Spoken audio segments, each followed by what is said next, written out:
China president Xi Jinping పెట్ ప్రాజెక్టులు తిరిగి పురుడు పోసుకుంటున్నట్లుంది. ఈ ఏడాది మొదటి 6 నెలల్లో ఈ ప్రాజెక్టులపై చైనా ట్రిలియన్ల కొద్ది డాలర్లు పెట్టుబడులు పెట్టి రికార్డు బద్దలు కొట్టింది. గ్లోబల్ మార్కెట్లో అమెరికా పరపతిని అడ్డుకట్ట వేయడానికి చైనా విచ్చలవిడిగా ట్రిలియన్ల కొద్ది డాలర్లు పెట్టుబడులు పెడుతోంది. మరోపక్క స్వదేశంలో పరిస్థితులు దారుణంగా మారాయి. జీడీపీ వృద్ధి రేటు కుంగుతోంది. వృద్ధి రేటు నెమ్మదించింది. దేశంలోని యువతలో నిరుద్యోగం 15% దాటిపోయింది.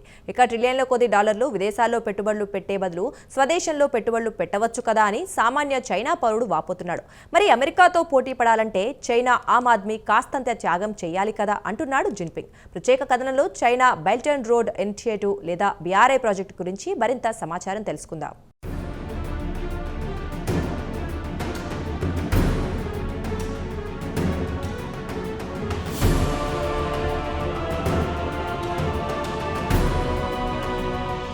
ప్రపంచంలోని అతిపెద్ద ఆర్థిక వ్యవస్థలో ఇటు అమెరికా చైనాలు ఒకదానితో ఒకటి పోటీ పడుతున్నాయి.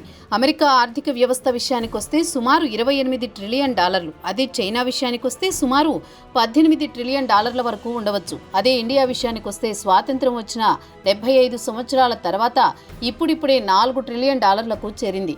ఇక ప్రపంచంలోని అతిపెద్ద ఆర్థిక వ్యవస్థల్లో అమెరికా చైనాలు ఆక్రమించాయి.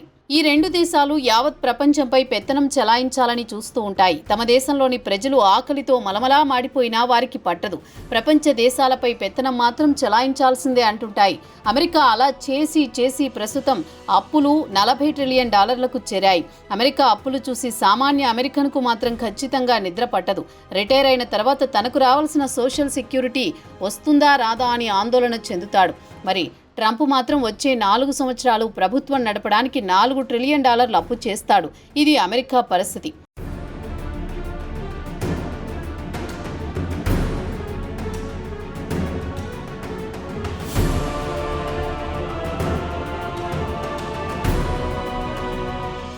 ఇక చైనా విషయానికొస్తే అమెరికాతో పోటీపడి ప్రపంచంలోనే తాను సూపర్ పవర్ కావాలనుకుంటోంది. అందుకే ప్రపంచంలోని పలు పేద దేశాలకు అప్పులు ఇచ్చి వారి నుంచి పెద్ద మొత్తంలో వడ్డీలు గుంజుతుంటోంది. ఇక చైనా ప్రెసిడెంట్ షీ జిన్పింగ్ విషయానికొస్తే ఆయన కూడా పలు పెట్ ప్రాజెక్టులపై ట్రిలియన్ల కొద్ది డాలర్లు పెట్టుబడులు పెడుతున్నాడు. చైనాకు చెందిన బెల్ట్ అండ్ రోడ్ ఇనిషియేటివ్పై జిన్పింగ్ ఫోకస్ పెట్టాడు. ఈ ప్రాజెక్టుపై ఏడాది మొదటి 6 నెలల్లో బీజింగ్ మొత్తం 176 కొత్త డీల్స్పై సంతకాలు చేసింది. ఈ డీల్స్ విలువ $124 బిలియన్. దీంతో ఈ ప్రాజెక్టు మొత్తం విలువ $1 ట్రిలియన్ దాటిపోతోంది. ఇండియన్ కరెన్సీ ప్రకారం చెప్పుకోవాలంటే 85 లక్షల కోట్లకు పైమాటే. కాగా ఈ ప్రాజెక్టుల విషయానికొస్తే కజకిస్తాన్, థాయిలాండ్, ఈజిప్ట్లు పెద్ద మొత్తంలో లబ్ధి పొందుతున్నాయి.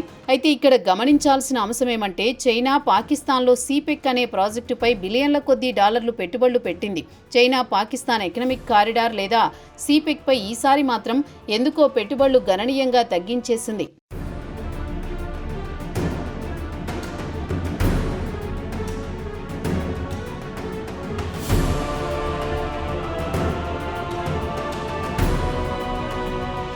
ఇక BRS ప్రాజెక్టుల విషయానికొస్తే చైనా కంపెనీలు తమ భాగస్వామ్య దేశాలతో $66.2 బిలియన్ నిర్మాణ రంగానికి చెందిన కాంట్రాక్టులపై ఒప్పందం చేసుకుంటే $57.1 బిలియన్ పెట్టుబడులు BRS భాగస్వామ్య దేశాలతో చేసుకుంది.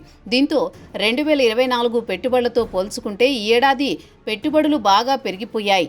ప్రాజెక్టు వ్యయం $1 ట్రిలియన్ చేరుకుంది. ఇక చైనా ఎనర్జీ సెక్టార్పై $44 బిలియన్ పెట్టుబడులు పెడుతోంది. నైజీరియాలోని చమురు, సహజవాయువు ప్రాజెక్టులపై $20 బిలియన్ పెట్టుబడులు పెట్టింది. అలాగే గ్రీన్ ఎనర్జీపై గణనీయంగా పెట్టుబడులు పెట్టింది. దీంతో పాటు $9.7 billion wind, solar, west 2 energy ప్రాజెక్టులపై పెట్టుబడులు పెట్టింది. దీంతో ప్రపంచవ్యాప్తంగా పెట్టిన ప్రాజెక్టుల పెట్టుబడుల నుంచి సుమారు 12 గిగావాట్ల విద్యుత్ ఉత్పత్తి చేయాలని నిర్ణయించింది. ఇక మెటల్స్, మైనింగ్ సెక్టార్పై పెట్టుబడులు గతంతో పోల్చుకుంటే రికార్డు స్థాయిలో $24.9 బిలియన్ పెట్టుబడులు పెట్టింది. ముఖ్యంగా అల్యూమినియం, కాపర్ మైనింగ్ పై సెంట్రల్ ఏషియాలో పెట్టుబడులు పెట్టింది. ఇదిలా ఉండగా టెక్నాలజీ, మ్యానుఫ్యాక్చరింగ్ రంగాలపై $23.2 బిలియన్ కొత్త ఇన్వెస్ట్మెంట్ పెట్టింది. ఈ పెట్టుబడుల్లోనే ఈవీ బ్యాటరీలు, సోలార్, గ్రీన్ హైడ్రోజన్ ప్రొడక్షన్లపై భారీ ఎత్తున పెట్టుబడులు పెట్టింది.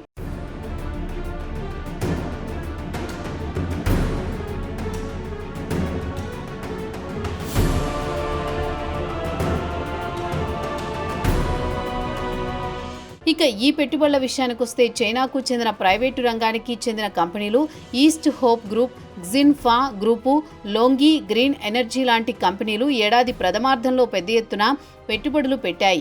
ఇక షీ జిన్పింగ్ BRI ప్రాజెక్టులో ప్రైవేటు పెట్టుబడుల భాగస్వామ్యంతో ఈ ప్రాజెక్టులు చేపడుతున్నట్టు తెలుస్తోంది. ఇక ఈ పెట్టుబడుల విషయానికొస్తే ఆఫ్రికా, సెంట్రల్ ఏషియాలో చైనా పెద్ద మొత్తంలో పెట్టుబడులు పెట్టింది. చైనా నుంచి ఆఫ్రికా సుమారు $30.5 బిలియన్ పెట్టుబడులు స్వీకరించింది. గత ఏడాదితో పోల్చుకుంటే సుమారు 5 రెట్లు ఎక్కువ. అటు తర్వాత సెంట్రల్ ఏషియాలో బిలియన్ల కొద్దీ డాలర్లు పెట్టుబడులు పెట్టింది. కజకిస్తాన్లో $23.5 బిలియన్ పెట్టుబడులు పెడితే థాయిలాండ్లో $7 బిలియన్, ఈజిప్ట్లో $4.8 బిలియన్ పెట్టుబడులు పెట్టింది. అదే సమయంలో చైనా పాకిస్తాన్లోని సిపెక్ ప్రాజెక్టులో పెట్టుబడులు గణనీయంగా తగ్గించేసి చైనా ఇతర దేశాల్లో రోడ్డు, పోర్టులు, రైల్వేలపై బిలియన్ల కొద్దీ పెట్టుబడులు పెడుతోంది.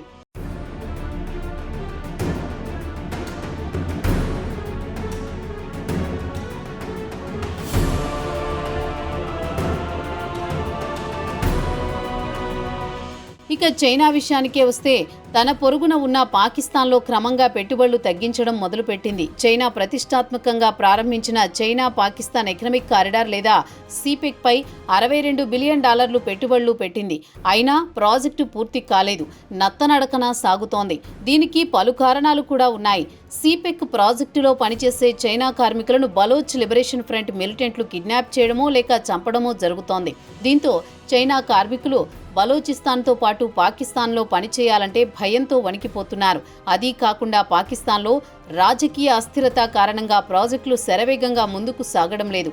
దీంతో పాటు చైనా ఆర్థిక వ్యవస్థ కూడా మందగించడంతో సిపెక్ ప్రాజెక్టుపై అధ్యయనం చేసి పాకిస్తాన్లో పెట్టుబడులపై ఆచితూచి అడుగులు వేయాలని నిర్ణయించింది. ఇక పాకిస్తాన్లో సిపెక్ ప్రాజెక్టు విషయానికొస్తే కొన్ని ప్రాజెక్టులు అసలు ప్రారంభం కూడా కాలేదు. పాకిస్తాన్ ఆర్థికంగా దివాలా తీసే స్థాయికి చేరుకుంది. $1 బిలియన్ కోసం IMF చుట్టూ చెప్పులరిగేలా తిరుగుతోన్న పాకిస్తాన్ను చూసి చైనా ఇక సిపెక్లో భారీ ఎత్తున పెట్టుబడులు చేతులు కాల్చుకున్నామనుకుంటోంది. ఈ ప్రాజెక్టులపై పెట్టుబడులు పెట్టినా గిట్టుబాటు కాదనే స్థాయికి చేరుకుంది. అందుకే ప్రస్తుతానికి పాకిస్తాన్ను పక్కన పెట్టి ఇతర దేశాల్లో పెట్టుబడులు పెట్టడానికి ఉత్సాహం చూపుతోంది.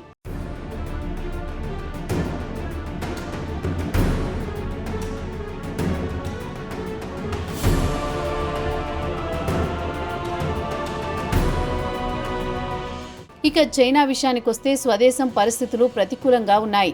ఆర్థిక వ్యవస్థ బలహీనంగా ఉంది. స్థిరాస్తి వ్యాపారం పూర్తిగా పడిపోయింది. దేశంలో నిరుద్యోగ సమస్య తారాస్థాయికి చేరింది. యువతలో నిరుద్యోగం 15% చేరింది. ఇక చైనా జీడీపీ విషయానికొస్తే ఈ ఏడాది మొదటి త్రైమాసికంలో 5% నమోదు చేస్తే జూన్తో ముగిసిన రెండవ త్రైమాసికంలో 5.2%గా నమోదు చేసింది. Q1 కంటే Q2లో 1.2% వృద్ధి నమోదు చేసింది. కానీ దేశంలో పరిస్థితులు మాత్రం పెద్ద ఆశాజనకంగా లేవు. దీనికి ఉదాహరణ చెప్పుకోవాలంటే అక్కడి స్థిరాస్తి రంగం గురించి చెప్పుకోవాల్సిందే. ఏడాది ప్రాతిపదికన చూస్తే 5 మిలియన్ యూనిట్ల కంటే తక్కువ కూడా అమ్ముడుపోతున్నాయని గోల్డ్మెన్ సాక్స్ ఒక నివేదికలో పేర్కొంది. అదే 2017లో 20 మిలియన్ యూనిట్లు అమ్ముడయ్యాయి. అప్పటితో పోల్చుకుంటే 75% అమ్మకాలు తగ్గాయి. దేశంలో మరోపక్క ప్రతి ద్రవ్యోల్బణం వైపు సాగుతోంది. దీని అర్థం ఏంటంటే ధరలు క్రమంగా తగ్గుతున్నాయి. ఇక ఎకనామిక్స్ లో డిమాండ్ లేనప్పుడు ధరలు తగ్గడం సహజమే కదా. దీంతో చైనా పౌరులు స్థిరాస్తి కొనుగోలు చేయాలన్నా ఇతర వస్తువులు కొనుగోలు చేయాలన్నా వాయిదా వేసుకుంటున్నారు. మరికొన్ని రోజులు ఆగితే ధరలు మరింతగా తగ్గుతాయి కదా అనే ఆలోచనలో ఉన్నారు. ఇది కొనుగోలుదారుడి తరపున ఆలోచిస్తే బాగానే ఉంటుంది, కానీ దేశ ఆర్థిక వ్యవస్థపై తీవ్ర ప్రభావం చూపుతుంది. డబ్బు ఎప్పుడైతే చలామణిలో ఉంటుందో దేశ ఆర్థిక వ్యవస్థ బలంగా ఉన్నట్టు లెక్క.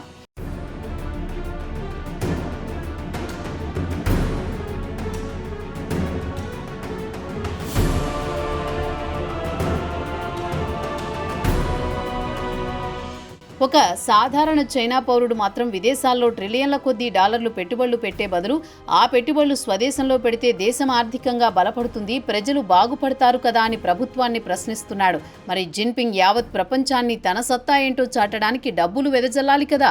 అమెరికా అప్పులు చేస్తుంటే తాను మాత్రం తన సొంత డబ్బు మీ దేశాల్లోని ప్రాజెక్టులపై పెట్టుబడులు పెట్టి మిమ్మల్ని ఉద్ధరిస్తున్నాను అని పరోక్షంగా సంకేతాలిస్తున్నాడు.